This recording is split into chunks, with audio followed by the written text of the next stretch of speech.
mayam ngasisu atopa lunch box ama chajrake si hangtoga mayam kai kain habdu yengminarse sisina mango ne adu sisina mayam muli gi kimchi ne aduga amasina palak ne sisina palak ne aduga sisina kimchi lere mayam sisina peanut lere bosam sina bosam ne sida su kimchi lere sisina morocca tilaw lere sidana chutney ne bochujang sidana chak lere mayam aduga soup lere sida mana kot namba sida sisi yomaga chadore mayam sisina soup wow dejang jige gi soup dejang jige wa hauni mayam tu dejang jige gi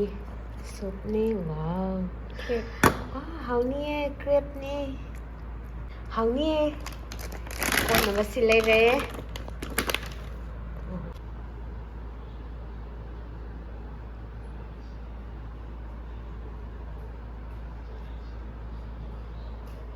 Hello mayam ngasidi ay amuk laksare ngasisu amuk anauba lunch box ama pura laksare mayam sisi atopa ne ngahan giduna amane sisna amuk atopa amane ado mayam ngasisu amuk hyongbana Hong Kong restaurant dagi order tawbibane Greater Noida da mayamna adum try tawbiyo order tawraga chabiyo mayam hongbane si chaw adum manaye paisa nungtigi khenaba leite 600 khatane mayam adudi charaga hawbodo mayam da haijarage taste kamdawi habdo mayam si je samju ne aduga sisina Bosam lere tu mayam ado si je sigi chutney sidane dip tawdune bako to aduduga sisina morok atekpane hapani aduga chanam lere mayam chanam jijo hapani aduga sina mayam peanut neko peanut jijo hapani aduga kimchi sina mayam si kimchi sila tu aduduga sisina palak ne mayam aduga muli gi kimchi ne sina muli gi mayam sila tu mayam wow harni hai dudi mayam chara ge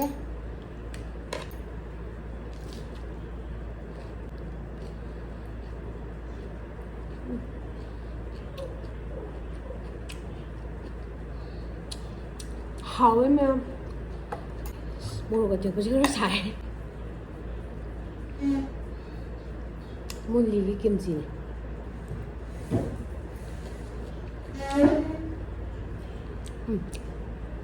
si jo hawe mayam muli gi kimchi je muli gi sisina palak ne sisina carrot ne ko mayam gajar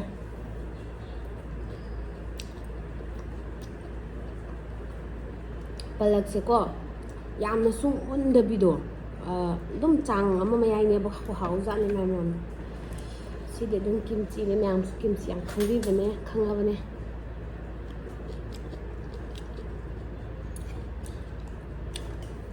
kimchi ja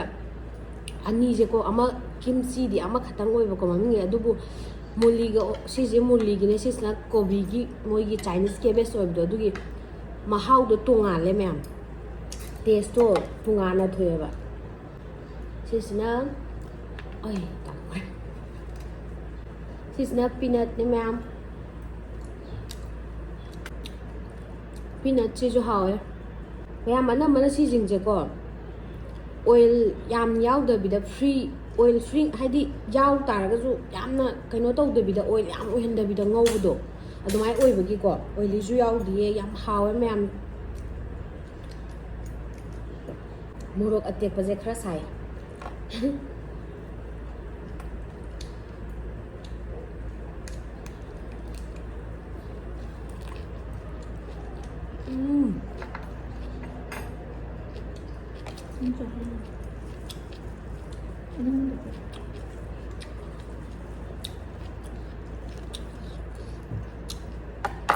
mayam soup amuk try tawge mayam soup je Hawaichar jape ꯈꯨꯍꯥꯎꯗꯤ ꯍꯋꯥꯏꯖꯥꯔꯒꯤ ꯃꯅꯝꯅꯦ ꯌꯥꯝꯅ ꯅꯨꯡꯁꯤꯔꯒ ꯃꯍꯥꯎꯁꯦ ꯑꯗꯨꯝ ꯃꯌꯥꯝ ꯍꯋꯥꯏꯖꯥꯔꯒꯤ ꯃꯅꯝ ꯑꯗꯨꯝ ꯑꯩꯈꯣꯏ ꯈꯪꯅꯔꯦ ꯆꯥꯔꯦꯗꯅ ꯑꯗꯨꯝ ꯑꯗꯨ ꯁꯤꯗ ꯑꯃꯨꯛ ꯁꯨꯞꯁꯤꯗ ꯇꯦꯁ ꯇꯣꯉꯥꯟꯕ ꯑꯃ ꯂꯩꯌꯦ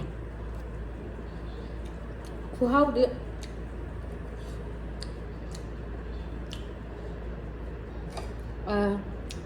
ꯁꯤꯁꯦ ꯀ꯭ꯔꯦꯞꯅꯦ ꯃꯌꯥꯝ ꯋꯥꯏꯈꯨꯗꯨ two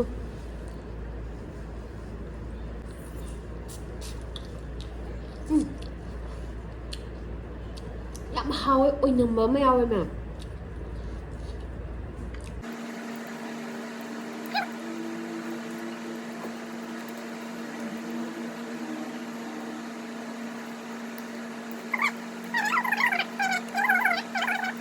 tufu natra tufu yam hawe mairen ga so hawaijar gi taste ka je yamna hawan bo ne to tofu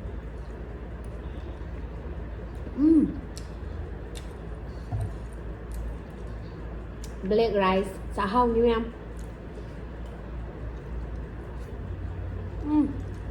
hawa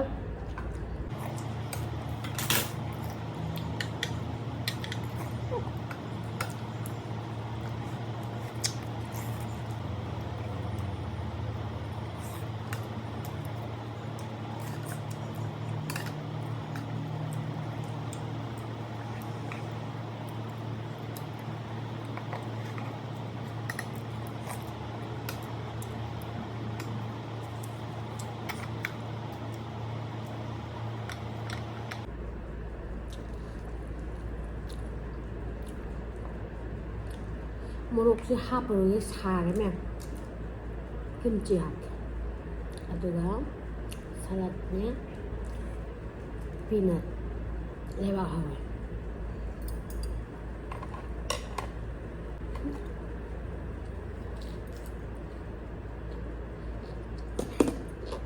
chutney 하오면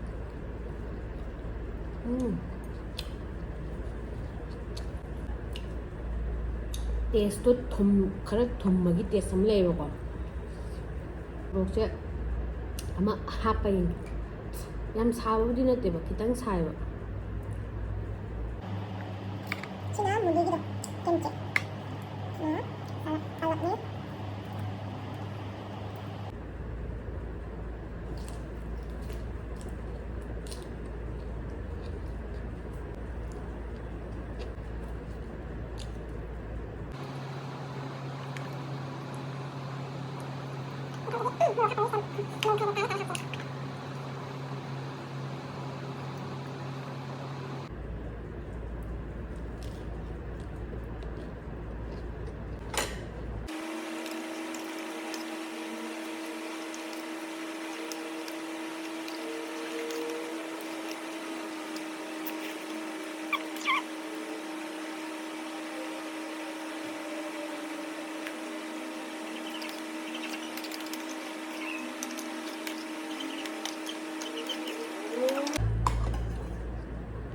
싹 넣어요?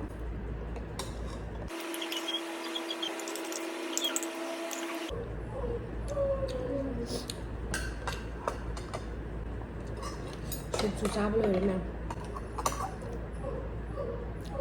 나 고추장 하먹기도네 잠만해 햄시제 마로이 나쿠피니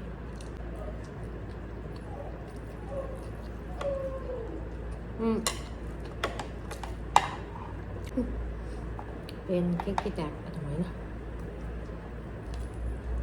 มาโรยเตลสวยอ่ะ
ꯃꯌꯥꯝ ꯍꯩꯅꯧ ꯑꯃꯨꯛ ꯆꯥꯔꯒꯦ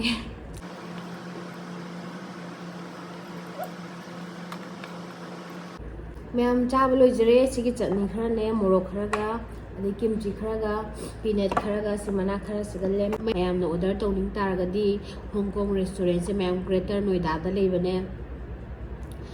ꯄꯩꯁꯥꯁꯨ ꯂꯨꯄꯥ 600 ꯈꯛꯇꯅꯤ ꯃꯌꯥꯝ ꯑꯩꯅ ꯃꯃꯥꯡꯒꯤ ꯚꯤꯗꯤꯑꯣꯗꯁꯨ ꯍꯥꯏꯖꯈ꯭ꯔꯕꯅꯦ